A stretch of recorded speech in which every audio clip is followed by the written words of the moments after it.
오늘 오신 관객 여러분께 인사 한 말씀씩 먼저 부탁드릴게요. 감독님부터요. 네, 안녕하십니까. 그 겨울 나는을 연출한 오성호입니다. 이렇게 와주셔서 감사합니다. 네, 안녕하십니까. 그 겨울 난에서 경악을 연기한 권다함입니다. 너무 감사드립니다. 네, 안녕하세요. 그 겨울 나눔에서 혜진을 연기한 권소현이라고 합니다. 오늘 너무 감사합니다. 와주셔서. 마지막이니까 괜찮으시면 다들 마스크를 벗고 진행할까요? 사진을 다들 많이 찍으러 오셨을 테니까. 오늘 권다함 배우 생일이래요. 오늘 되게 중요한 일정이 많은 날인데 일단 크게 박수 한번 생일이고 생일 축하합니다. 감사합니다. 좋은 날 다 같이 이렇게 축하할 수 있어서 너무 좋네요. 그리고 한 해 마무리를 보통 하면서 이 시기에는 그동안 못했던 안부 인사들도 좀 전하고 마음을 전하는 시기여서 굉장히 따뜻한 날짜처럼 느껴지는데 30일, 31일 이런 날짜들이 생일까지 축하할 수 있어서 아주 좋습니다. 생일 축하해요. 네.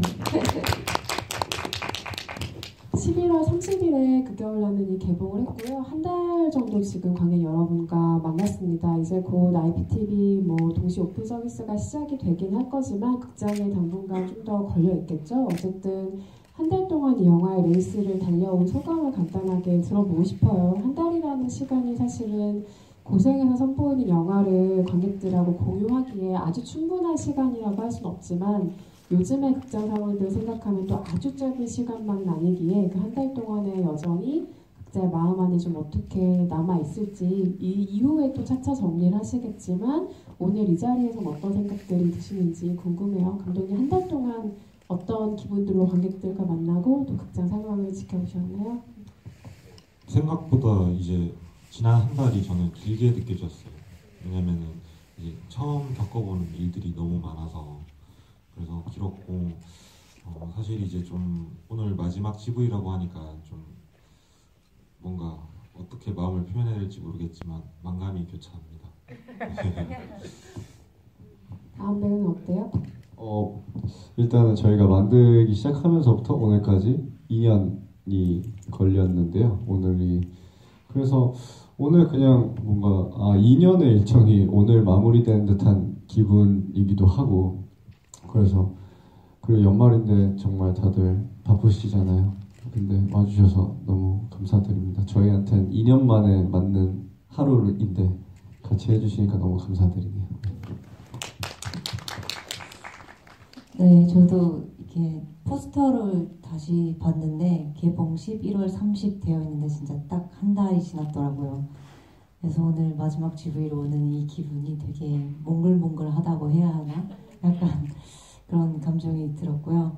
그리고 또 혜진이처럼 저는 29인데 딱 29의 마지막 마무리를 또 그 겨울 나는과 함께 할 수 있어서 네, 너무 좋다고 생각하고 왔습니다. 네. 내년부터는 저희가 또 만 나이로 살아야되잖아요. 나이 계산법이 또 되게 복잡한 한 해를 보낼 텐데 어쨌든 올해까지 공식적으로 29인 마지막 시간을 또 같이 보내고 내년에 또 다른 시간을 사시더라도 오늘의 시간이 굉장히 소중하게 기억이 되실 것 같고요. 이 팀한테는 그 겨울 나는이 또 특별할 수밖에 없는 이유가 하나 더 있죠. 물론 본인이 만든 작품, 출연하고 연기한 작품은 다 하나하나 너무 소중하고 너무 힘든 작품임에도 불구하고 자기에게 남는 어떤 것들이 있을 테지만 처음이라는 게 너무 소중하잖아요. 감독에게 첫 장편 연출작이라는 것, 그리고 두 배우들에게 첫 주연작이라는 것, 이거는 다른 영화들과 경험이 많이 쌓이더라도 변하지 않는 사실이자 마음 안에 굉장히 소중하게 자리하는 어떤 것일 텐데요. 그 처음의 경험들, 아까 오성호 감독이 처음에 잠깐 이야기를 해주셨다시피 이 영화를 통해 경험한 나의 처음에 대한 이야기도 조금 더 들어보고 싶어요. 그 처음 나의 영화라는 사실 이 영화를 어떻게 기억하게 하나요? 감독님부터 얘기 들어볼까요? 일단 그 단편 영화를 몇 편 만들어 보게 됐지만 장편이 다른데 이제 어쨌거나 개봉홀에서 관객들을 공식적으로 이렇게 만난다는 게 다르다고 느끼거든요. 그래서 참 일단 긴장이 많이 되고 그리고 좀 기분이 좋을 때도 있었고 안 좋을 때도 있었고 되게 그 관객분들의 반응에 좀 예민하게 제가 반응하게 되더라고요. 그 부분이 가장 좀 기억에 남습니다. 가장 예민해지던 반응은 어떤 것이던가요? 아무래도 스코어일까요? 아니면 네, 일단 저도 처음 이번에 알았는데 영진이 통합 전산망이라고 거기 관객이 매일 공식적으로 뜨더라고요, 스코어가. 근데 그거를 안 보려고 해도 매일 그 12시만 땡 하면은 보게 되더라고요. 그래서 어떤 날은 뭐 9명, 어떤 날은 뭐 20명 뭐 이렇게 하는데 그거에 따라서 저도 감정이 왔다 갔다 하더라고요. 그렇죠. 그 통합 전산망은 12시가 되면 전날 스코어가 업데이트가 되기 때문에 하지만 여기서 더 피가 마르는 사실은 관계자들은 실시간으로 관객수를 볼 수가 있습니다. 여러분들은 그걸 날마다 일일마다 보실 테지만요. 어쨌든 배우와 감독에게 절대로 공개해서는 안 되는 아이디어와 데이터겠죠. 어쨌든 12시마다 확인하는 그 마음을 너무 이해를 하죠. 다음 배우는 어때요? 첫 주연작이기도 하고 이 영화를 생각하는 좀 애틋한 기분 같은 것도 많이 들 것 같아요. 다른 작품에 비해서. 그러니까 성호영 형님도 그렇고 저도 그렇고 소영이도 그렇고 그리고 저희뿐만 아니라 이제 오늘 같이 지구에 참여하시지 못했지만 모든 배우님이랑 스태프들이 다 치열하게 진짜 찍었거든요. 처음인 사람이 너무 많아서 네. 그 에너지가 다 이제 뭉쳐져가지고 영화를 저희가 찍었었는데 저번에 GV 끝나고 지하철 타고 가다가 성호 형이랑 잠깐 얘기를 했었는데 우리가 나중에 되게 큰 배우나 감독이 돼서 다시 영화를 찍는다면 절대 이렇게 못 찍을 것 같다라는 말을 많이 했어요. 그러니까 딱 저희 시기이기 때문에 독립장편이라는 거에 저희가 뛰어들어서 혼신의 힘을 다해서 찍은 것 같고 소연이도 그렇고 저도 그렇고 아마 이게 지금 앞으로 하는 작업들에 되게 큰 약간 기반이 되지 않을까 네 그런 생각도 하기도 하고 사고 작품에서 사실 이렇게 제가 치열하게 뭔가를 찍어볼 수 있을까는 전혀 상상이 안 돼서 아마 이걸 초심으로 생각하고 계속 비슷한 에너지를 뿜어내려고 하지 않을까 생각합니다. 네. 이게 또 하나의 어떤 기준점이 될 것 같기도 하네요. 다음 배우의 필모그래피 혹은 활동하는 상황에 있어서 소연 배우는 어땠어요? 이 작품 돌아보면 어떤가요?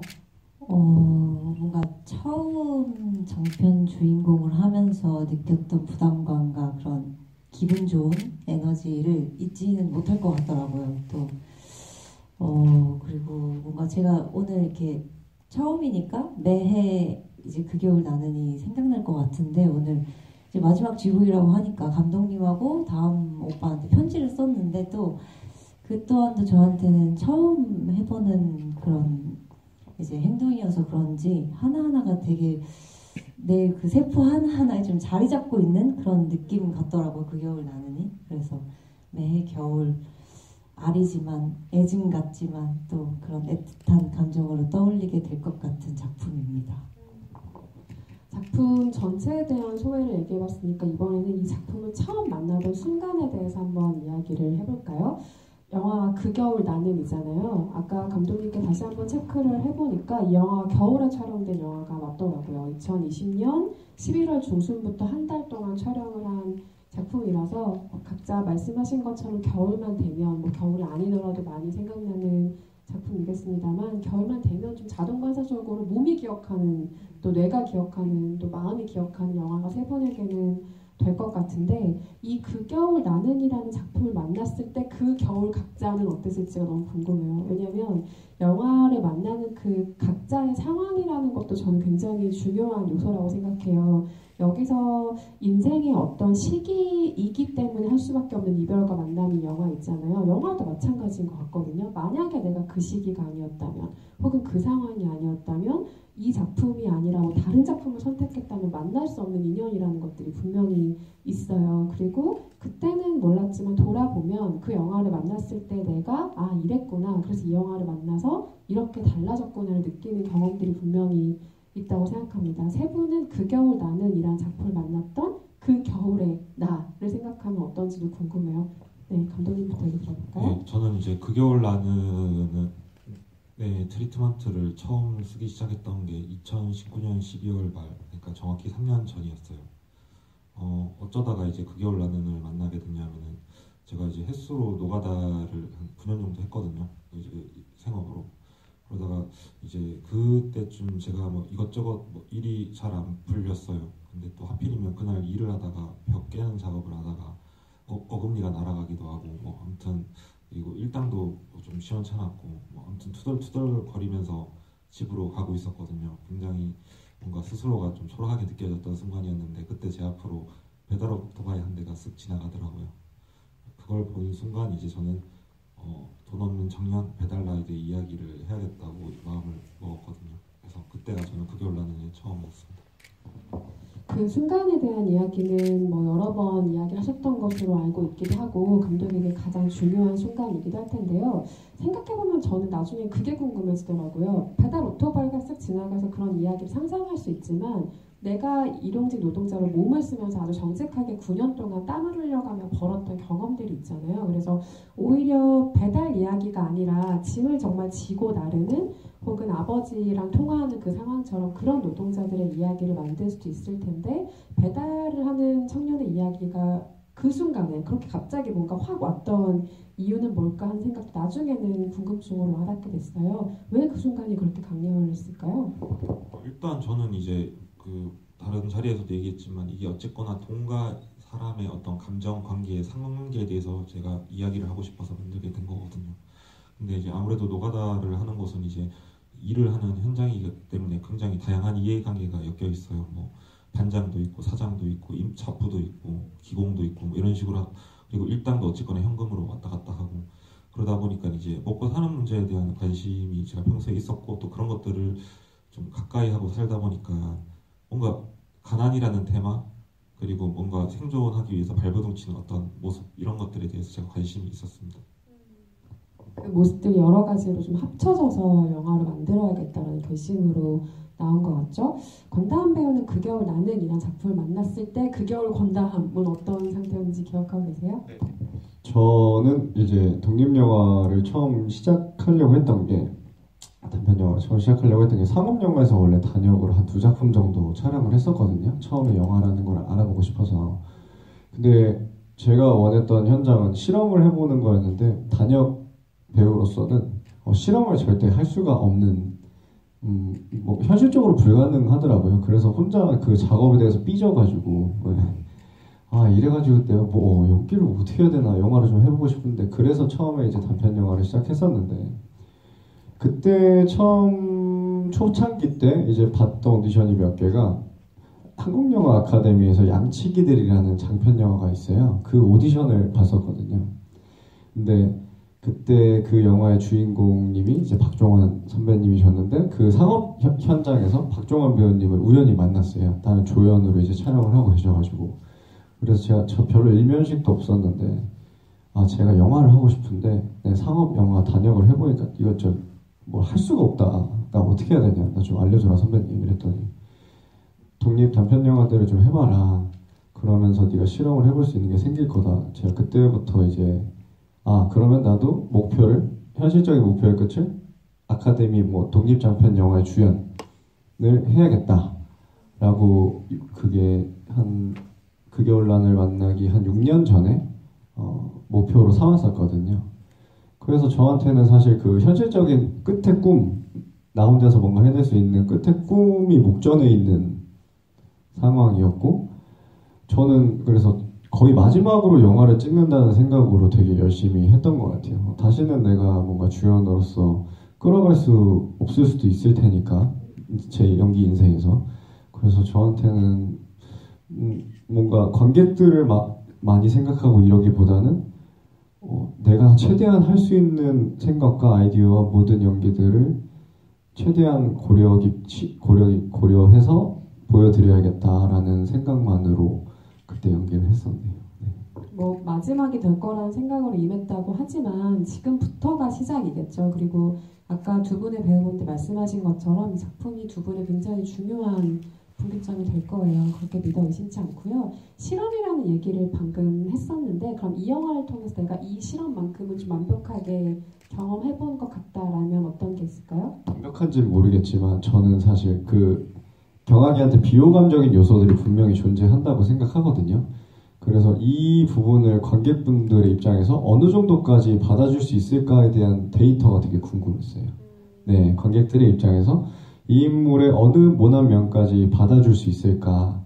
왜냐면 그게 저한테는 약간 뾰족한 인물들을 나중에 구축하기 위해서 되게 중요한 데이터라고 생각을 했거든요. 개인적으로 영화의 뭔가 주제나 이런 걸 다 떠나서. 그래서 그 실험을 어떻게든 해보려고 했고 저 나름대로는 많은 수확도 얻은 것 같고 그리고 질책도 좀 받은 것 같고 관객들의 평에 따라서 저한테는 엄청난 좋은 데이터가 될 것 같습니다. 앞으로 작품을 하는 데 있어서. 데이터 수집한다고 하니까 여러분 이따가 어느 정도 허용을 하셨는지 데이터에 대해서 얘기를 좀 해주시면 더 큰 도움이 될 것 같고요. 권소연 배우는 어땠어요? 그 겨울 권소연은 이 작품을 만났을 때 어떤 생각들을 가지고 있었나요? 저는 2년 전이 딱 그 생각나는데 제가 그 아이돌 포미닛이라는 활동을 7년을 끝내고 그래 나 이제 연기를 좀 제대로 한번 해봐야 되겠다. 어렸을 때 아역 배우가 아니라 이제 성인 배우로서 또 이렇게 앞에 부수적인 포미닛의 누구가 아니라 나로서 내가 할 수 있겠다라는 생각이 들어서 되게 노력을 열심히 이렇게 밑바닥부터 해보자 하면서 열심히 노력을 했는데 딱 그 겨울 나는 만나기 전까지가 나 이제 연기로는 밥 벌어 먹고 못 살겠다 이런 느낌이 딱 들 때였어요. 그래서 어떡하지 하고 있는데 되게 우연히 독립영화를 하고 싶다라는 생각도 들었어서 이제 독립영화 오디션이 있으면 저에게 꼭 기회를 주세요라고 회사에 얘기를 했었는데 그때 마침 그 겨울 나는 오디션이 딱 생긴 거예요.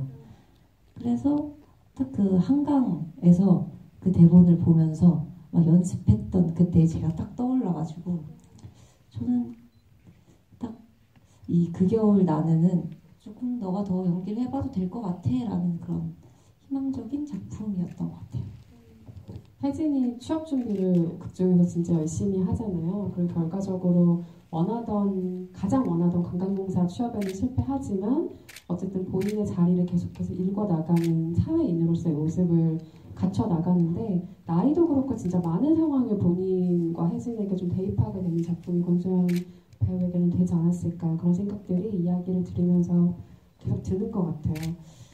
여기서는 극적인 사건이랄 것은 사실 없잖아요. 물론 그 안에서는 누가 사고도 당하기도 하고 여러 가지 감정적인 사건들이 있지만 우리가 일반적인 영화의 흐름에서 분기점을 만들어내는 어떤 사건이라고 할 만한 강력한 것이라기보다 상황과 감정으로 계속해서 흘러가는 이야기이고 아주 보편적인 일상의 이야기이기 때문에 이런 영화가 사실 기댈 것은 디테일밖에 없어요. 얼마나 취재를 열심히 하고 얼마나 인물의 디테일을 살려내느냐가 사실은 이 영화의 어떤 만듦새를 결정하는 가장 중요한 키라고 해야 될까요?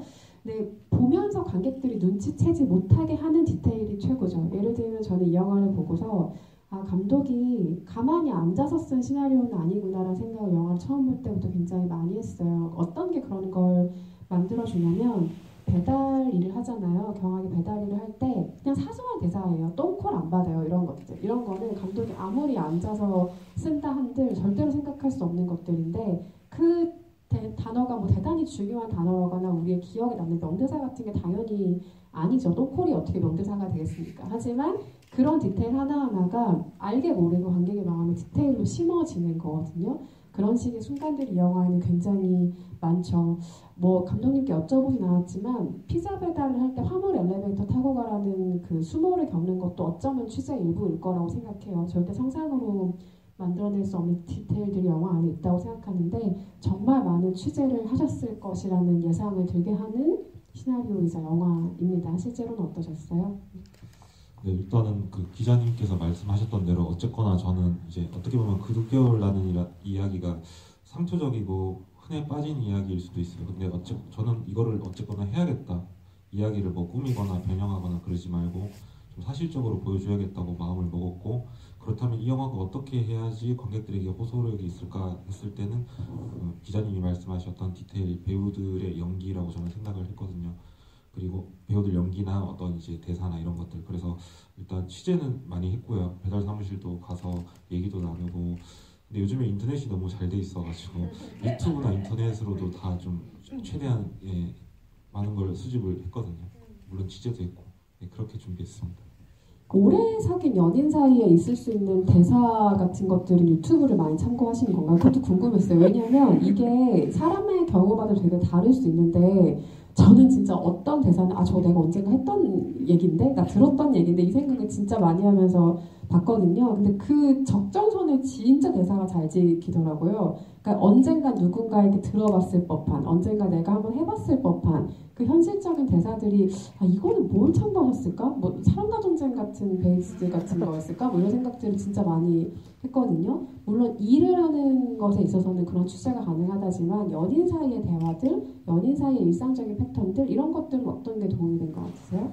아무래도 제 경험이 됐고 근데 뭐 그 어느 정도인지는 잘 모르겠고 또 일단 시나리오 쓸 때 어쨌거나 저는 커플들이랑 부부들이랑 다름이 없다고 생각을 하거든요. 그래서 부부싸움 한다는 생각으로 이렇게 시나리오를 썼고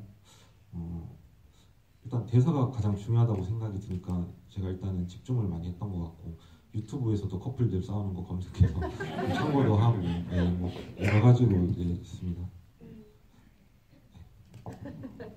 지금 뭔가 강력하게 방점이 되는 어떤 거 하나가 떠오를 것 같은 얼굴이었지만 물어보진 않겠습니다.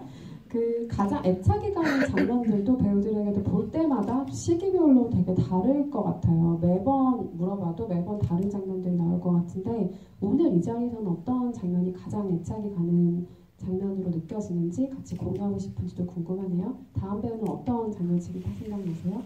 원래는 언제나 노래방 장면이 저한테 제일 컸었는데 진짜 그 장면이 너무 사랑스러웠어요. 그러니까 되게 영화적인 씬이라고 생각을 하고 그리고 뭐라 그럴까 이 삐져있는 남자와 그걸 풀어주려는 여자랑 그리고 삐진 게 풀려가지고 웃으면서 노래 부르는 남자랑 뒤에서 애틋하게 바라보는 여자랑 하여튼 그런 게 뭔가 짜여진 컷대로 나오는 게 아니라 정말 풀샷에서도 그 느낌이 계속 존재했었거든요. 그래서 그 장면을 언제나 좋아했는데 오늘 왜 이렇게 좀 갑자기 유독 오늘 왜 이렇게 추운 느낌이 드는지 아까 오는데 그 갑자기 그래서 그 씬이 좀 생각이 났거든요. 충환이 찾아가서 그 소주 한잔 하자고 하는 씬 갑자기 저도 오늘 오뎅바가 너무 가고 싶어갖고 뭔가 그 씬이 원래도 좋아하긴 했었지만 지금 생각해보니까 연기할 때는 제일 슬펐던 씬인 것 같아요. 그 씬을 찍을 때가 이게 정말 매달릴 수 있는 사람이 이제 혜진이도 떠나버렸고 나한테 사기친 친구 그놈 새끼밖에 없는데 뭐 자존심이고 내 싫어하는 마음이고 자시고 그냥 누구라도 앞에 앉혀놓고 내 얘기를 하고 싶은 그런 마음이 드는 순간들 있잖아요. 뭐 겨울일 수도 있고 뭐 겨울이 아닐 수도 있지만 유독 겨울에 저도 가끔씩 그런 순간들이 있는 것 같아서 오늘은 좀 그 씬이 생각이 났었습니다. 그때 얼굴 진짜 슬퍼 보이지 않아요? 그러니까 어떤 장면들을 볼 때 저거는 연기에 뭔가를 뛰어넘어서 배우의 진짜가 조금이라도 흘러나오지 않고는 절대 만들 수 없는 어떤 표정과 장면들이 있다는 생각을 작품을 보면서 가끔 하는데 저는 그 장면인 것 같아요. 왜냐하면 그 앞에 레이어가 이 사람을 되게 비참하게 만드는 게 계속 쌓여요. 뭐 중학생인지 고등학생인지 알 수 없지만 그 여자아이를 원조 교제하는 데다 데려다주고 이건 좀 아닌 것 같아라는 상식선을 지키기 위해 데리고 나오려고 하다가 아저씨 그럼 저한테 30만 원 줄 수 있어요? 그깟 30만 원이 진짜 뭐라고. 근데 그걸 줄 수 없어서 한번 무너지는 순간이 있고 말하자면 경환이 자기 인간성을 포기해야 되는 자기 상식을 포기해야 되는 순간이 한 번은 있고 그 자기 윤리든 도덕이든 그리고 이후에 뭐 이전간 혜진과 헤어졌고 이후엔 장례식장에 다녀온 상황이잖아요. 그러니까 이 사람은 좀 계속 너무 비참한 상황인데 말 그대로 매달릴 그 비비런덕 하나를 찾아가도 술을 한 잔을 못 먹는 거죠. 친구가 너무 차갑게 대하니까 그 표정을 저도 정말 잊을 수가 없어요. 너무 건담의 무언가를 본 장면이라고 저도 생각을 하고요. 저도 오래 기억에 남을 장면이에요. 권수환 배우는 지금 어떤 장면이 기억이 나세요? 저도 늘 기억에 남는 장면을 얘기를 하라고 하면 노래방이나 이렇게 헤어지는 장면이나 이런 장면을 더 많이 기억을 했었는데 오늘은 제가 막 포스터도 많이 보고 이래서 그런지 모르겠는데 오히려 첫 등장? 둘에 너무 알콩달콩하면서 뭐 저기서 할까? 아니면 뭐 집은 어때? 뭐 이렇게 하면서 이렇게 해맑게 둘이 오는 그런 씬이 오늘 가장 생각이 많이 나는 것 같아요. 그 장면에 대한 이야기도 조금 디테일하게 얘기 나눠보고 싶어요. 왜냐면 볼 때는 되게 편안한 장면이잖아요. 찍기는 진짜 어려웠을 거예요. 왜냐면 대사들도 되게 너무 일상적이고 카메라가 한번 패닝도 하지 않나요? 이 사람들 돌면서. 그리고 운동장에서 계속해서 걸어가면서 하는 대사들이 찍어야 되는 상황이나 이런 것들 생각하면 어쩌면 이 영화에서 가장 어려운 장면 중에 하나였을 수도 있겠다는 생각이 볼 때는 들었어요. 그 장면을 촬영할 때 디테일한 기억들을 조금 더 나눠주시겠어요? 말씀해주신 것처럼 촬영할 때는 정말 힘든 그런 장면이었어요. 정말 추웠던 또 날이었고 이제 되게 롱테이크 장면이었고 대사도 정말 많고 둘이 호흡도 맞춰야 되고 또 어느 포인트에서는 우리가 이렇게 뒤돌아서 뒷모습으로 했어야 됐고 이런 것들이 있었는데 이 씬도 테이크를 되게 많이 갔어요. 거의 한 15번 이상을 갔는데 17번? 그랬는데 이제 이 씬이 딱 그거였어요. 한 두세 번 이제 하고 나서 감독님이 배우님들 모니터 하실게요 라고 하고 다 좋은데 그냥 되게 드라마에 나오는 커플들 같아요 라는 피드백을 딱 디렉팅을 주셨던 그런 거라서 뭐지? 그걸 어떻게 하면 되지? 하면서 저희가 막 열심히 알았어요 해볼게요 하면서 열심히 촬영했던 그런 기억이 있는 씬인 것 같아요. 너무하네요. 그러면서 어떻게 하라고 얘기는 안 해주던가요? 드라마에 나오는 배우들 같네요라는 얘기만 하고? 네. 한번 변명을 좀 해보세요. 어떤 느낌을 원했기에 그런 얘기를 하셨던 것 같으세요? 일단 또 촬영 완전 초기였어요. 그게 뭐 2회차 뭐 이런 촬영하고 거의 바로 찍어가지고 그래서 일단은 저는 그 뭔가 이건 되게 주관적인 거라서 근데 제가 그때도 디렉션을 하긴 했는데 이 대사가 뭔가 좀 일부러 막 어떻게 치는 대사 같고 뭐 어쩌고 저쩌고 뭐 여러 가지 말은 했는데 아무튼 그날 촬영이 너무 힘들었어요. 일단 그 기자님께서 말씀하신 것처럼 카메라 그 무브잉 때문에 기술적인 에러도 너무 많이 났었고 날씨가 두 번째로 추웠던 것 같고 네, 그 촬영했던 것 중에서 그리고 정말 힘들었는데 지금 제 기억이 안 나네요. 지나면 까먹어가지고. 근데 아까 기자님 말씀하신 것처럼 그런 톤의 씬이라서 되게 어려웠던 것 같아요. 그러니까 어떻게 보면 그 씬이 우리 영화에서는 이 커플들의 되게 알콩달콩한 모습을 집중적으로 보여줘야 되는 씬이었잖아요. 네. 저도 얘기할 게 있는 게 그 저희가 촬영 전에 이제 봤던 영화 중에 한 편이 그 너의 새는 노래할 수 있어 이라는 그 영화가 있는데 거기도 이제 커플이 나오는데 그 영화 굉장히 라이브하거든요. 그리고 그 영화를 보고 굉장한 감동을 받았는데 그거에 기준을 맞춰서 찍다 보니까 물론 이제 저희 배우들도 뭐 훌륭하지만 그 영화의 라이브함에 도달하고 싶어서 자꾸 이게 시도를 했던 것 같습니다. 그러다 보니까 힘들었습니다. 조금 얘기가 벗어나지만 그 너희는 노래할 수 있어요 미야케시오 감독은 일본에서도 지금 감독님 표현대로 그 라이브한 영화를 가장 잘 찍기로 유명한 떠오르는 신예 감독이기도 합니다. 어떤 톤의 매너로 찍고 싶어 하셨는지 전 대강 알 것 같아요. 그 영화를 봤기 때문에 혹시 시간이 되시면 그 영화도 한번 보시기를 권장드리고요. 되게 좋더라고요. 네, 좋은 영화예요. 배우들 연기도 진짜 생생하죠. 권수현 배우의 혜진이 했던 많은 대사들이 저는 아무래도 그 연인을 만날 때의 입장을 조금 더 이입해서 생각해보면 경악의 상황보다 혜진의 순간 조금 더 이입되는 순간들이 저에게는 있었던 것 같은데 가장 혜진이 말하는 대사 가운데 저한테 되게 아프게 들렸던 대사는 네가 나 미워하지 않았으면 좋겠어. 그럼 나 너무 슬플 것 같아 라는 대사였어요. 근데 그 대사를 발음할 때 표정이 아까 제가 경악이 그 소주 먹자는 제안을 거절당할 때 그 표현을 저는 권수현 배우에서 그 장면에서 본 것 같다는 생각이 들었어요. 거기서도 무언가 진짜를 본 것 같은 느낌이 들었어요. 그래서 만약에 그 장면을 언급하신다면 이 대사에 대해서 여쭤보고 싶었거든요. 그 대사를 연기하던 순간에 어떤 목표점이랄 게 있었을까요? 그것도 궁금하기도 하고요. 목표점이라기보다는 그냥 정말 그 대사 그대로였던 것 같아요. 너가 날 미워하지 않았으면 좋겠어.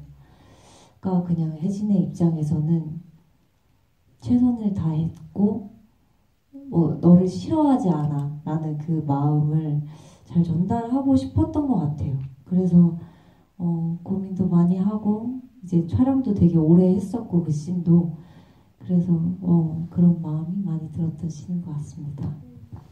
배우들에게는 이 영화의 어떤 부분이 가장 크게 다가오는지가 궁금해요. 무슨 얘기냐면 누군가는 이 영화를 정말 가난한 청년의 노동의 영화로 읽을 수도 있을 것이고 누군가는 오래된 연인이 가장 현실적인 문제 때문에 헤어질 수밖에 없는 상황으로 읽을 수도 있을 거예요. 또 누군가한테는 이 모든 게 정말 돈 때문에 벌어지는 너무 가슴 아픈 이야기다라고 생각하실 수도 있겠죠. 저한테는 제가 아까 잠깐 언급한 것처럼 이건 정말 시기의 영화라 생각이 들었어요. 인생의 어떤 시기를 이렇게밖에 흘려보낼 수 없는 어떤 시간들이 있는데 그냥 그 시간을 통과하는 사람들의 이야기인 거예요.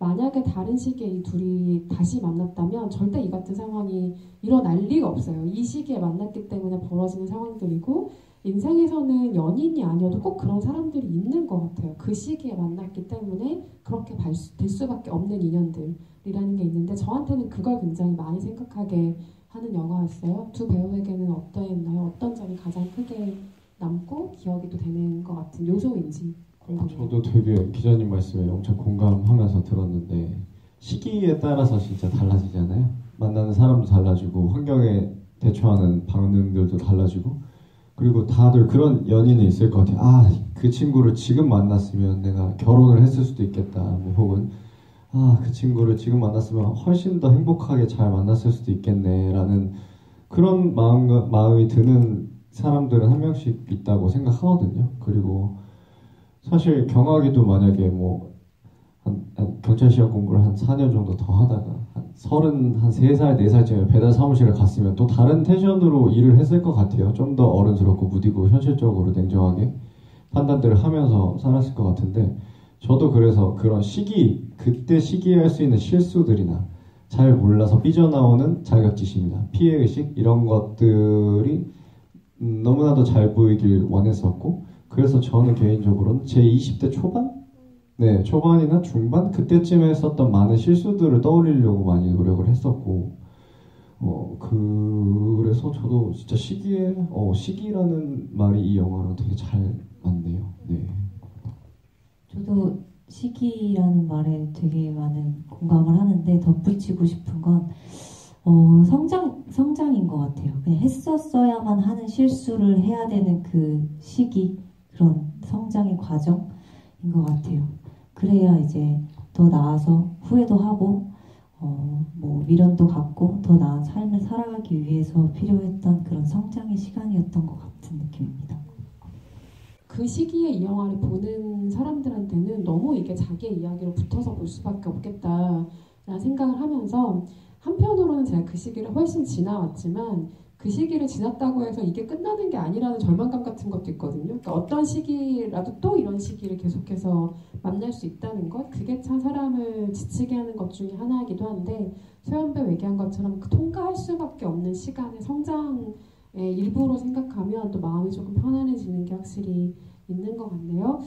이 영화의 많은 구조들이 저는 궁금하고 잘 짜여 있다고 생각하지만 그 중에 저는 영민, 그러니까 김신비 배우가 연기한 인물의 퇴장에 대해서도 감독님께 생각을 여쭤보고 싶었어요. 비극적으로 퇴장을 하죠, 이 인물이. 그리고 경학에게 어떤 생각을 심어주고 가는 인물이죠.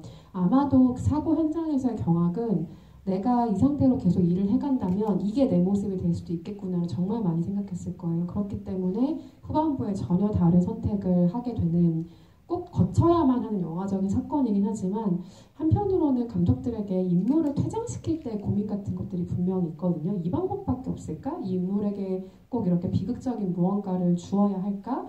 관객 혹은 뭐 인물에게 하여금 각성을 주는 방식이 이것뿐일까라는 생각을 굉장히 많이 하게 된다고 생각해요. 이 영화 전체 어떤 사려 깊음으로 봤을 때는 그 고민도 분명히 있으셨을 거란 생각이 들고요. 그 캐릭터의 퇴장에 대해서는 지금 다시 되짚어보면 어떤 기분이 좀 드시는지도 궁금하고요. 왜 그런 선택을 할 수밖에 없었는지에 대한 이유도 궁금합니다. 네, 그 영민이 퇴장하는 방법 때문에 시나리오 쓸 때 정말 힘들었습니다.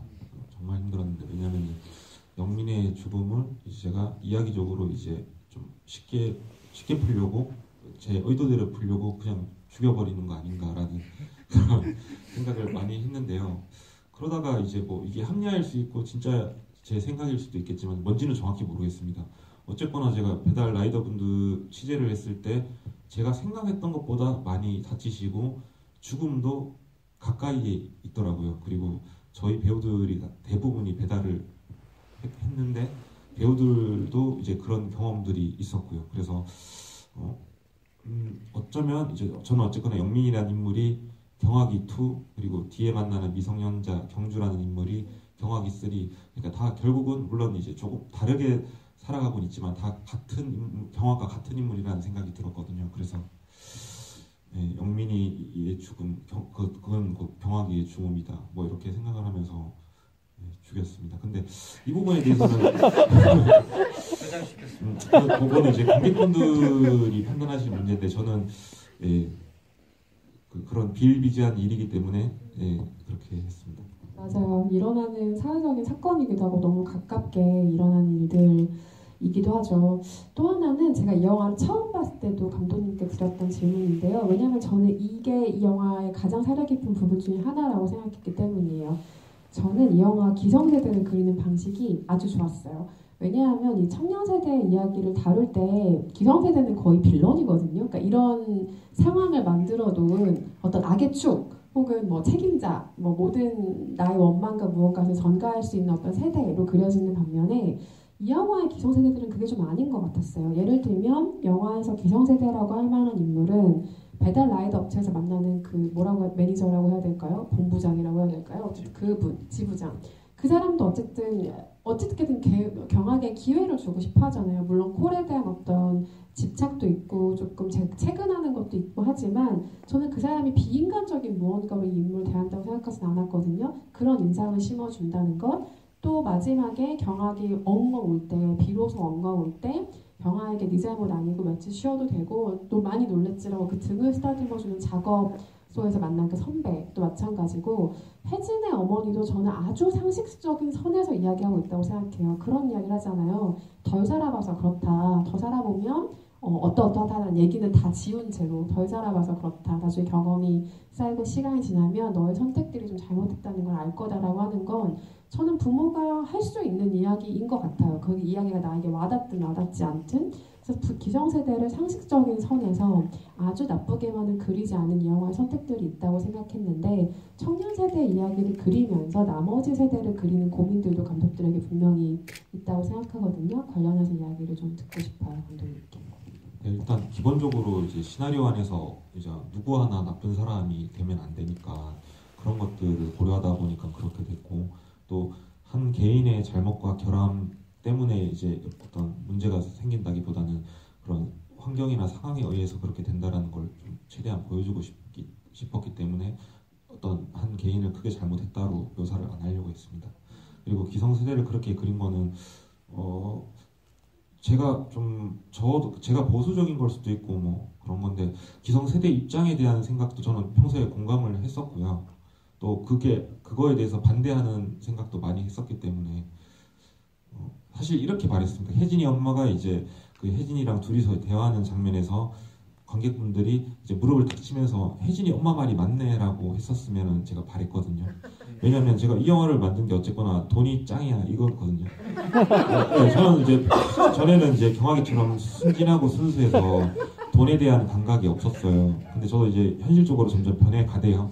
그건 어쩔 수 없이 그렇게 되더라고요. 근데 그게 정말 좀 이상하다는 생각이 들었어요. 왜냐면 돈에 의해서 내 기분이 좌지우지되고 저는 밥 사주는 사람 좋아하거든요. 밥 안 사주면은 멀리하게 되고 그러니까 돈의 노예가 된 저의 자신이 너무 신기하고 이상하더라고요. 결국은 다 돈이더라고요. 그래서 이거 오늘 하루도 결국 돌이켜보면은 다 돈 때문에 기분이 좋았거나 슬펐을 거예요 아마. 네, 그런 것처럼 그래서 이제 그게 정말 이상하다는 생각이 들었고 시나리오 쓸 때쯤 그게 절정에 닿았거든요. 그 기분이 이상한 기분이. 그래서 이제 혜진이 엄마 기성세대들의 말이 옳다라는 것들을 좀 보여주면서 관객분들도 뭔가 혜진이 엄마 말이 기성세대 말이 맞긴 맞는데 뭔가 이상한데 이게 맞나 이렇게 생각을 하셨으면 좋겠다는 마음으로 만들었어요. 중요하죠. 자본주의 사회에서 살아가는 이상 어쩔 수 없죠. 오늘 여러분은 그 겨울 나는 부제 돈이짱이야를 보셨습니다. 많은 장면들이 달리 보이네요. 근데 방금 감독님 얘기할 때 뭐뭐 하대요라는 말투가 갑자기 콕 박혔는데 혜진도 중간에 그런 말투 한번 쓰지 않나요? 뭐 너 이제 공부도 안 하대? 뭐 이런 식의 대사가 한 번 있잖아요. 감독님의 말투를 어쩌면 좀 흡수한 거일 수도 있다는 생각이 지금 바로 들었네요. 예, 저도 지금 들었네요. 네, 관객 여러분 질문까지 같이 들어보면서 이야기 나눌까요? 첫 줄에 계신 관객분께 가장 먼저 마이크 드리겠습니다.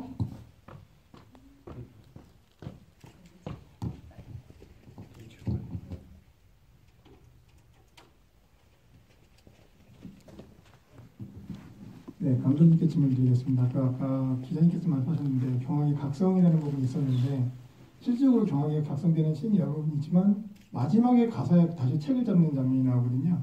그러면 그 각성 중에서 왜 그 먼저에서는 그런 생각을 못하게 됐을까가 좀 궁금합니다. 글쎄요, 이게 제가 이제 지금 영화를 본다면은 경악이가 왜 그런 선택을 했을까라는 생각이 들기는 해요. 그 관객분처럼.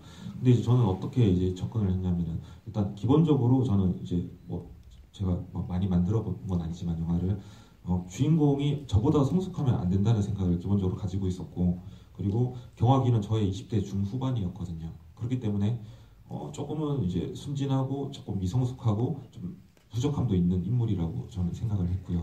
그러다 보면 이제 경악이 입장에서는 다시 경찰 시험을 준비한다라는 게, 그러니까 타이밍을 말씀하시는 거잖아요. 그게 진짜 그렇게 깨닫고 진작 여자친구한테 잘하고 이런데, 그게 근데 항상 이렇게 겪어봐야지 알더라고요, 저도. 예, 그렇기 때문에 예, 그거는 예, 모든 일련의 과정을 거치고 나서 그런 선택을 했다고 생각합니다. 중간중간 뭐 굳이 각성이라는 표현을 쓰자면 그런 순간들이 있을 수는 있었겠지만 다시금 책을 잡게 되기까지의 강력한 무언가는 아직 오지 않았을 수도 있죠. 그런 순간들이 쌓여서 마지막에 그런 순간을 만났을 수도 있을 거라는 생각이 지금 들고요. 다음 질문 있으신 관객분 손 들어주시면 마이크 전달해 드릴게요. 제가 영화를 보면서 불완전한 사람들의 이야기라고 느꼈거든요. 그래서 그런지 영화에 나오는 한 장면들이 조금 와일드하게 느껴지는 부분들도 있었어요. 혹시 그게 연출의 한 부분인지 궁금했어요. 그 와일드함을 조금만 더 설명해 주시면 감사하겠습니다. 뭐 배달을 하는 장면에서 뭐 사고까지는 아니더라도 다치는 장면도 있었고 조금 그 폭력을 쓰는 장면도 있었는데 그 영화 앵글이 가만히 사람을 찍지 않고 조금 이렇게 많이 흔들린다는 느낌을 받았거든요. 근데 그게 혹시나 연출이 아니면 어떡하지? 그 부분은 이제 촬영 감독님이랑 그냥 핸들들 우리 합시다 한 거 말고는 제가 구체적으로 뭘 따로 얘기한 건 없어가지고. 오히려 그 부분이 영화를 잘 표현한 것 같아서. 감사합니다. 그게 혹시 연출이어서는 안 되겠어요? 네, 뭐 핸들들 하자. 단순했습니다. 저는. 핸들들 하자고 했고 돈입장입니다. 다음 질문 있으신 분도 손 들어주시면 마이크 전달해 드릴게요. 저쪽에 네, 손 들어주시겠어요?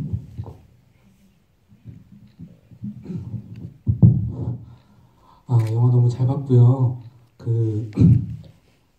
이거 영화 보면서 드는 생각이, 어쨌든 청춘의 한 주소를 다룬 다른 작품들이 많이 있는데 그게 약간 아까 말씀하신 상투성을 벗어나기 위해서 되게 다양한 변주를 주거나 아니면 소재를 좀 특별하게 하거나 이런 식으로 좀 다양하게 이야기를 만드는데, 이 영화는 사실 보면서 약간 신선했던 게 그런 상투성이나 그런 어떻게 보면 클리셰를 하고 있는 부분까지 그냥 무시하고 직진하는 느낌이 들었거든요. 그렇게 할 수 있는 힘은 어떤 이 영화를 통해서 관객에게 전하고 싶은, 그리고 이 두 인물을 통해서 전하고 싶은 어떠한 청춘이나 이 세대에 전하고 싶은 메시지가 있을 거라는 생각을 하게 됐거든요. 이 영화를 통해 전하고 싶었던 메시지나 이야기가 있다면 어떤 게 있을까요? 감독님 답변 듣기 전에 배우들의 시나리오를 보고 어떤 생각들을 했는지 궁금해요. 뭐라고 파악을 했기 때문에 어쨌든 이 시나리오에 마음이 동했을 텐데 어떤 이야기를 전달하고 싶은 영화라고 느꼈나요, 처음에? 일단은 전 시나리오 봤을 때 사실의 나열 같은 느낌이었어요. 그러니까 뭐 이게 다큐멘터리는 아니지만 뭐 저희가 이 씬을 봤을 때 이게 이해가 안 돼요. 저게 뭐 혹은 이 흐름이 전혀 납득이 안 된다 이런 부분이 아예 없었어가지고, 그래서 그 사실의 나열을 어떻게 더 사실같이 나열할 것이냐 라는 기준으로 저는 접근을 했었고, 아까 말씀하신 것처럼 사실 이게 뭐 구조적인 되게 특별한 점을 제시하기 위한 영화도 아니고, 그리고 뭐 사실 캐릭터들이 애초에 시나리오 내에서 굉장히 독특한 면을 가지고 있는 사람들이 아니었기 때문에 그 최대한 가지고 있는 그 사실들을 어떻게 하면 우리가 더 사실적으로 표현할 수 있겠느냐만 많이 고민했던 것 같습니다. 네, 저도 이 시나리오를 봤을 때 정말 누구나 공감할 수 있는 그런, 나도 분명히 언젠가 한번 해봤을 것 같은 그런 대사와 장면들에 좀 매료가 됐었던 것 같고요. 그리고 이제 다음 오빠가 얘기한 것처럼 인물들이 정말 그냥 어떻게 보면 내 옆에 있을 것 같은 인물인데 그 인물을 자세히 들여다봐야 이제 입체적인 사람인 것처럼 근데 그런 것들이 제가 연기한 혜진이나 그게 되게 큰 매력이었던 것 같아요. 옆에 있을 것 같지만 이 안에 입체적인 것들을 표현해야 하는 배우로서가 그게 매력적이어서 그랬던 것 같습니다. 네, 이 영화의 메시지는 엔딩 컷인데요. 그 건담 배우가 기계를 반복적으로 찍잖아요. 근데 이게 뭐 스크린은 어떻게 보였는지 모르겠지만 그 표정을 보면은 굉장히 결연하고 단호하고 꿋꿋한 의지가 묻어 있거든요. 그 표정이 제가 하고 싶은 얘기였습니다. 돈이 짱이라는 메시지만 너무 돈은 짱인데 부딪히네요. 이제 돈이 없는 사람은 이제 결의가 있어야 한다. 네. 그 마지막 장면에 대한 이야기를 다음 배우에게 한번 여쭤볼까요? 감독님이 이 마지막 라스트 씬에 대한 언급을 많이 하셨죠. 그 표정이 너무 좋고 배우가 만들어주는 게 진짜 있는 장면이다라는 이야기를 했는데 시나리오 상에서도 그게 마지막 장면이었겠죠? 라스트 씬이었겠죠? 시나리오에서 상에서 마지막 장면이 아니었고요. 이제 저희가 이게 아마 편집을 하다가 이 씬을 마지막으로 해야겠다라고 결정을 지었던 것 같은데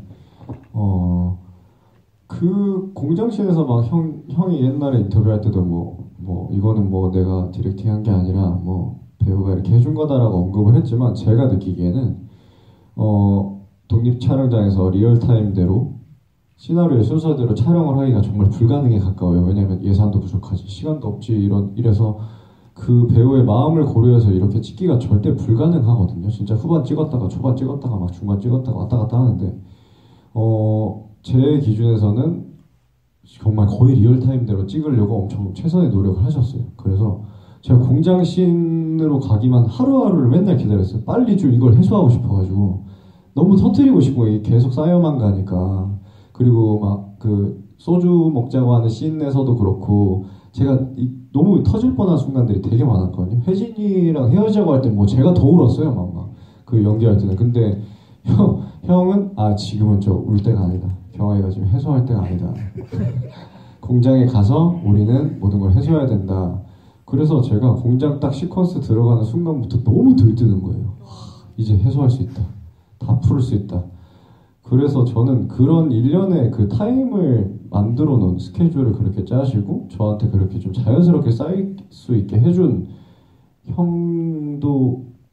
형과 그리고 PD님 그런 분들 때문에 저는 사실 공장에서 저희가 많은 대화 안 나눴잖아요. 그냥 찍기만 했어요 진짜. 자, 이 씬 찍을게요 하고 뭐 디렉팅도 많이 없으시고 그때부터 뭐 서로 뭐 얘기도 많이 안 하고 그냥 자연스럽게 그냥 그런 부분들 때문에 아마 그런 표정들이 나오지 않았을까 생각합니다. 그럼 원래 라스트 씬이 뭐였어요?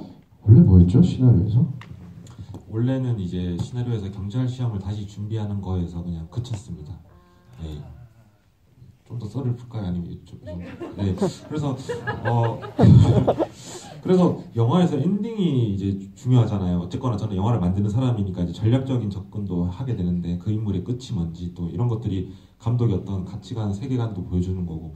근데 이제 엔딩에 대해서 답을 못 찾았어요. 그러다가 이제 다음 배우랑도 이제 고민을 했지만 이제 경화기가 경찰 시험이 돼야 되는지 아니면 이런 걸 다 버리고 제3의 길을 선택해서 뭐 요리사로 일하는 모습 포장마차에서 이제 그때는 이제 돈을 많이 벌고 막 이런 여러 가지 것들을 생각을 했어요. 아니면 따다다다 이러면서 달려가고 막 이런 것도 생각했는데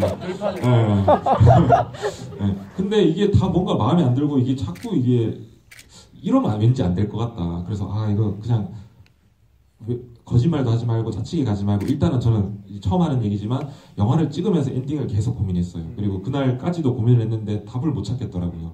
그러다가 역시 편집하니까 예상대로 경찰 시험을 다시 준비하는 것이 이게 뭔가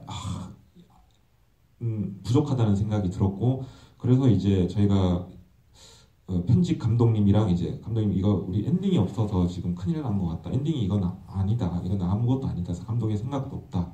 그래서 소스를 이제 하나하나 살펴보는데 갑자기 그 공장 기계 찍고 있는데 다음이의 표정이 너무 이게 세게 왔어요. 저는 울컥할 정도로. 그래서 이거를 엔딩으로 가볼까요 하니까 이거 너무 만족스러운 엔딩이 되더라고요. 그래서 결정을 하게 됐습니다. 중요한 또 뒤 배경의 이야기가 있었네요. 이게 치열하게 찍은 영화 현장에 주는 선물 같은 거인 것 같아요. 이게 되게 느슨하게 찍은 현장에서 절대로 건져 올릴 수 없는 한 컷 한 컷을 현장에서 진짜 치열하게 찍은 사람들만이 얻을 수 있는 현장에 정말 살짝 도와주는 무언가가 있는데 이 영화의 라스트 씬이 바로 그런 케이스였네요. 라스트 씬에 대한 질문을 주셔서 또 이런 얘기까지 올 수 있었어요. 감사하고요. 다음 질문 또 있으시면 받아볼까요? 질문 있으신 관객분? 네. 일단 영화 너무 재밌게 잘 봤습니다. 저는 개인적으로 한 장면이 궁금해서 그러는데 혜진이 누워서 자고 있고 경학이 조심스레 방문을 들어와서 코트를 한참 동안 살핀 후 혜진 옆에 누워서 뽀뽀를 하는 장면이 있는데 코트를 살피는 게 어떤 걸 뭔가 표현하고 싶으셨던 건지 그게 좀 궁금합니다. 제 개인적으로는 그거에 다 디테일한 게 다 말씀드리고 싶은데 기억이 잘 안 나가지고 제 마음적으로만 말씀을 드리는 게 나을 것 같은데 옆에 붙어있던 연인 같은 사람이 되게 이상하게 느껴질 때 있잖아요. 나 분명히 가까이 있는 사람인데 되게 멀어진 것 같고 그럴 때 저는 개인적으로 그런 경험이 있긴 하거든요. 그 사람의 물건이 되게 약간 기시감이 느껴진다고 해야 되나? 하여튼 뭔가 이상하다. 분명히 익숙했던 질감과 느낌과 생각들이었는데 그래서 저는 그 마음으로 코트를 되게 많이 만지고 있었던 것 같아요. 그 씬에서. 그리고 그 씬에서 했던 감정 상태가 경학이 혜진을 바라봤을 때 최고조의 불안함이 차있는 씬이라고 생각하거든요. 얘를 막 묶어서 어떻게 막 데리고 있을 수도 없고 그러니까 얘가 곧 도망칠 것 같은 되게 무서운 불안감을 마음적으로 느끼고 있었을 거라고 생각해요. 그리고 그게 그 입맞춤이 이 영화에서 경학과 혜진의 마지막으로 입맞춤이기도 하고요. 네, 그래서 저는 그런 마음으로 그때 옷을 만지고 입을 맞췄던 것 같습니다. 감독님 혹시 부연 설명하시고 싶으세요? 일단은 어쨌거나 혜진이가 이제 노는 물이 달라졌기 때문에 사람이 이제 자기가 지내는 환경이 달라지다 보면은 눈이 새롭게 뜨인다고 저는 생각을 하거든요. 그게 뭐 나쁘다 좋다 이런 개념도 아니고 어쩔 수 없이 사람은 변하기 마련인데 그래서 혜진이라는 사람이 이제 경학이랑 시간도 어긋나게 되고 킥오프는 또 경학이는 모르고 그리고 이제 옷도 그전에는 이제 코트는 입은 적이 없는데 이제 처음으로 이제 회사를 다니다 보니까 코트도 있고 가방도 걸려 있고 그러다 보니까 혜진이가 자고 있는 모습에서 어떤 거리감, 낯선 어떤 기분을 느꼈던 것 같습니다. 그래서 뭔가 혜진이가 멀어진 것만 같아서 괜히 가서 이제 뽀뽀라도 한번 해보고 그게 의도였습니다. 이런 게 이 영화의 디테일인 것 같아요. 언급해주신 바로 그 장면 같은 것들이 만약 거기서 구구절절하게 아침 밥 먹으면서 너 코트 안 입었는데 이제 코트 입더라? 시작해서 이 모든 걸 대사로 설명하려고 하면 이렇게까지 영화가 와닿지 않거든요. 근데 대사 한마디 없이 그 순간의 디테일들을 그렇게 다 심어준 것이 극겨울 나눈이 가진 굉장히 좋은 힘입니다. 마지막 질문 있으시면 두 분 다 받아볼까요? 일단 네, 가운데 계신 관객분께 마이크 드릴게요.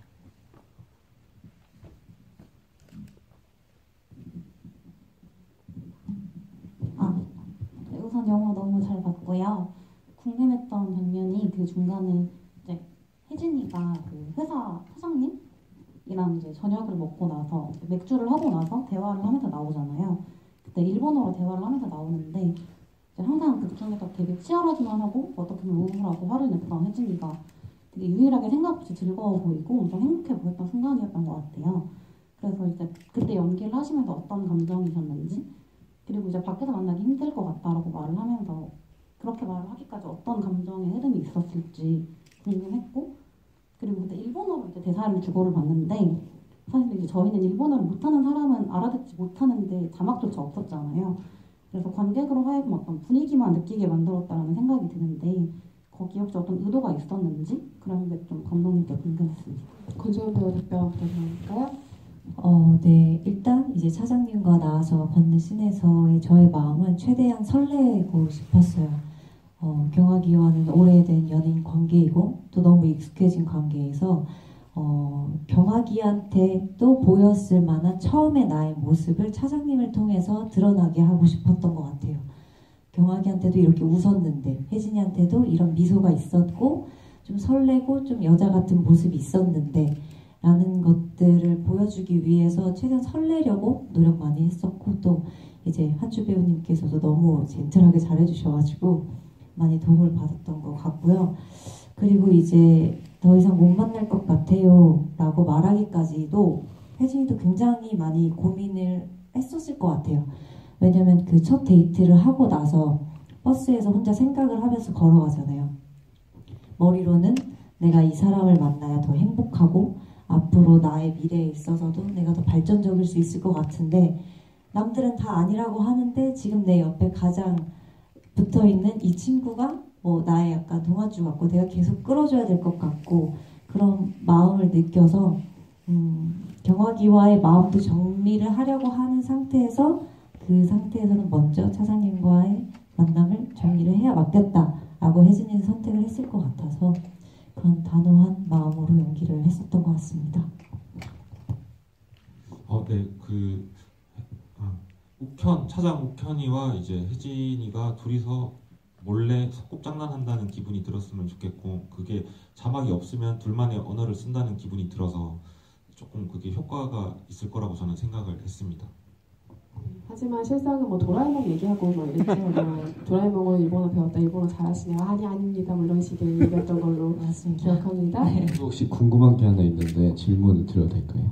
관객분한테 좀 궁금한데 혜진이가 이렇게 이제 연락하면 안 될 것 같다, 만나지 말자라고 얘기하잖아요. 근데 그러지 않고 차에서 그냥 그런 언급 없이 네 들어가세요 하고 이 관계를 마치 이어가려는 듯한 제스처가 있었다면 혜진이의 마음이 어떻게 이해됐을지가 좀 궁금해가지고 여지를 좀 남겼다면 여지를 뭔가 그냥 절단하지 않고 남겼다면 혜진이를 바라보는 시선이 많이 바뀌었을까요?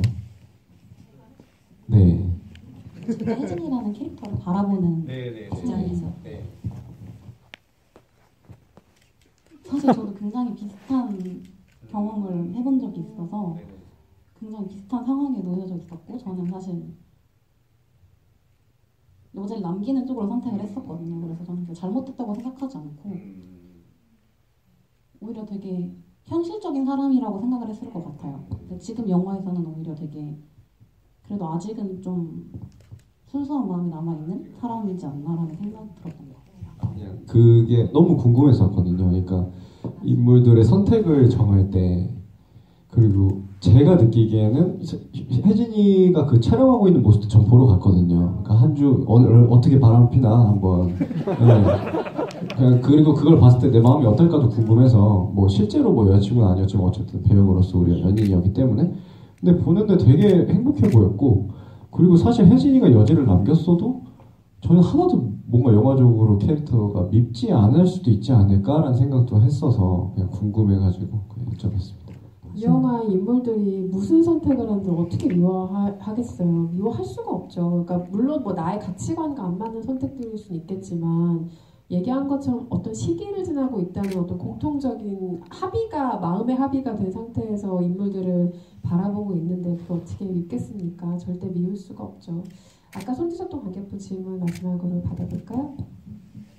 예, 우선 감독님께서 스코어 얘기하셔서 걱정 많이 하실 것 같아서 제가 사실 부국제 내려갔었거든요. 부국제영화제 현장에서부터 반응이 되게 좋았던 걸로 관계자분들한테 들었고 저는 영화인은 아니라서 광안리 이자카야에서 되게 추천을 많이 받았습니다. 그래서 한겨울에 이렇게 기다렸다가 응원하고 있다가 보러 왔는데 오늘 너무 잘 본 것 같고요. 감사합니다. 먼저 감독님의 기혼 여부가 저는 되게 궁금하거든요.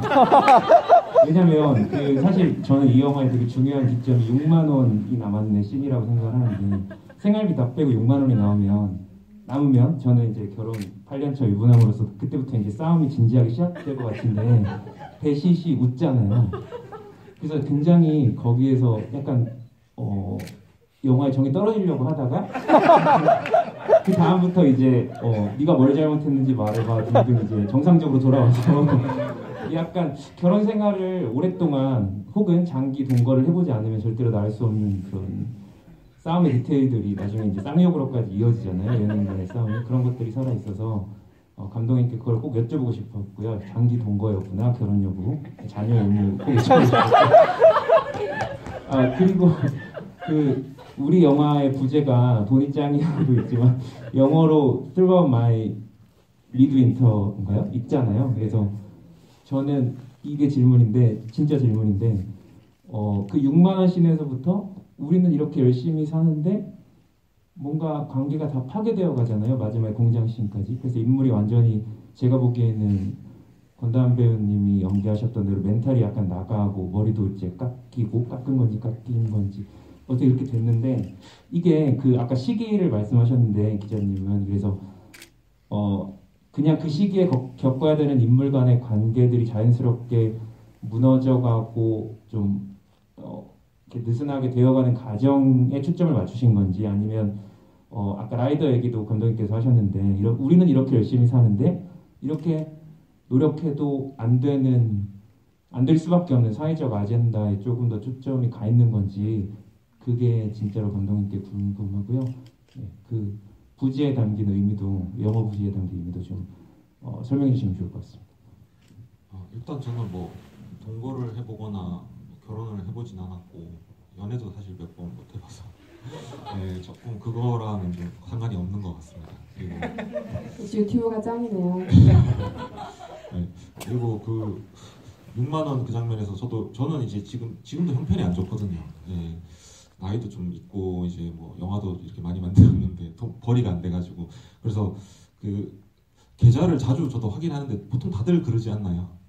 내 통장에 얼마가 있고 이번 달에 이만큼 써야 되는데 내가 얼마 썼지 이러면서 매일 저는 돈을 계산하는 편이라서 그게 반영이 됐고 그러다 보면 얼척이 없어서 혼자 웃기도 하거든요.